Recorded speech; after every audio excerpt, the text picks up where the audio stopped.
This is episode 45. My name is Mandy, and today we are speaking with Anna Gonzalez Guerrero and Dominique Souris from Youth Climate Lab. Anna is the co-founder and managing director. Driven by the need to create a more just and inclusive transition towards a sustainable future, Anna has been working on climate change issues for over 13 years, focusing on sustainable local economic development and the empowerment of diverse actors such as young people, women, and girls. Dominique is the co-founder and executive director. Dominique works with a global team of youth and partners to design, pilot, and scale initiatives that engage youth in developing new approaches to climate policy and entrepreneurship. While a student at BSIA, Dominique's research explored innovation in global climate finance governance, as well as innovative financial mechanisms for refugee responsibility sharing. Welcome, Anna and Dominique. We have 5 questions for you. What climate problem keeps you up at night? There are a lot, but I think that the main one is that the decisions and solutions that are being shaped right now to achieve a just and net zero future are being made without those disproportionately impacted. We know that those most connected to the problems often have the best solutions and have the most at stake to solving the problems. But right now we're seeing a big disconnect in who is part of the decision-making around climate change and whose voices and solutions are being supported. Especially, and when we talk about who's most impacted, of course, we're talking about those on the front lines, but also young people, as youth are the most impacted demographic to climate. Yet a lot of youth-led action is siloed. You know, we talk about young people as leaders of today, leaders of tomorrow, but not really listening to our voices or supporting our ideas. Often feels like we're at a kiddie table and a lot of the sort of big policy decisions and everything are happening at a complete other space. And it's keeping me up at night because we're not tapping into the innovation, the ideas, the collaborations, the creativity of young people to solve climate change. What is the solution? Solutions, there are many, but a lot of what we do at Youth Climate Lab is really creating access to spaces where young people can meaningfully contribute to these pieces. So one of them is skills building, making sure that people know and have the opportunity to learn how to build the just and climate resilient future that they deserve. The next one is policy. So really we focus on kind of demystifying and making sure that there are meaningful opportunities for young people to participate in more innovative policy solutions. And then the last one is financing. So we really want to give people access to reimagine capital flows and how their solutions could be supported and scaled to be part of the greater ecosystem and systemic change that we need. What's in the way? So I think one of the big things that's in the way is that we're not seeing or valuing young people as equal partners for climate action.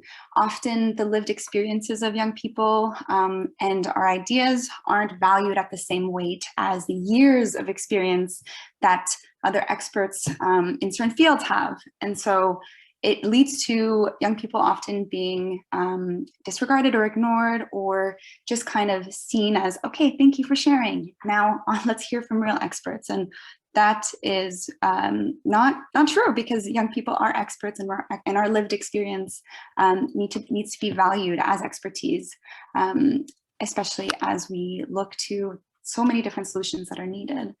Other things that are holding in the way, and a lot of what we do at Youth Climate Lab is we take a focus on systems change and looking at what in the systems are holding in place climate inaction.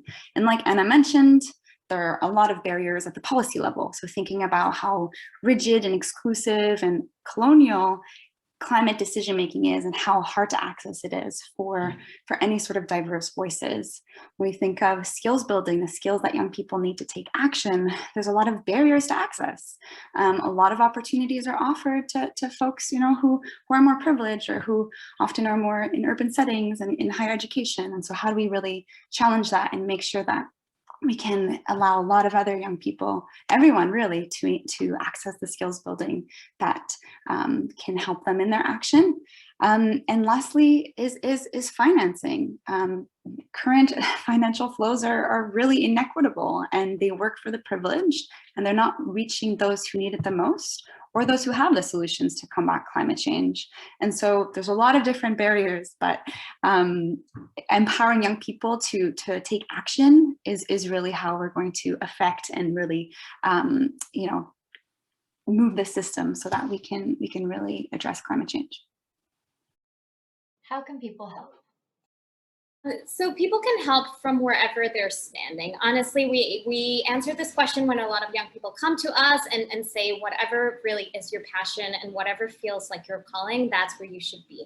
The problem is at a scale that we really need everyone to change everything. So evaluate where you're at, particularly for what we call youth plus or non-youth folks. I'd like to call for you with a couple of things. So the first one is sharing space. Intentionally reaching out to others, not just young people, but other marginalized folks that have maybe historically been left behind, and evaluate from your current position, how can you be more inclusive and bringing other voices into the conversation. Important there is make sure that young people or others are not being tokenized, which is something that we see very often. So how are you making sure that these spaces that you're bringing folks into are safe?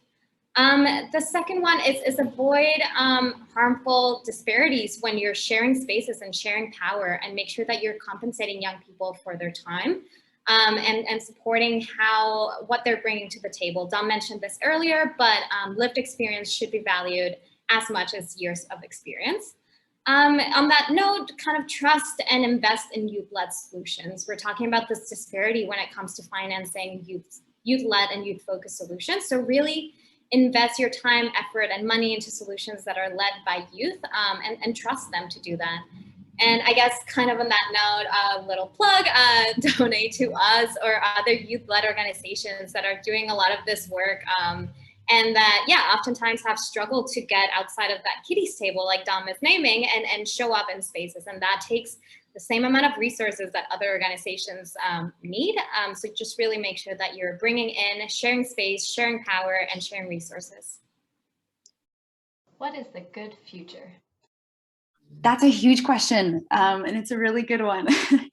I think that a good future is first and foremost one that is safe for everyone, especially those who are currently already made vulnerable or marginalized.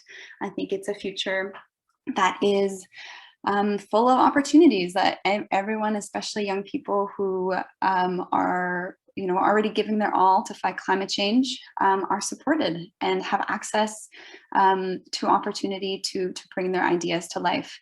I think it's a future that is interconnected, recognizing that there is, so much work that needs to be done on many, many different things.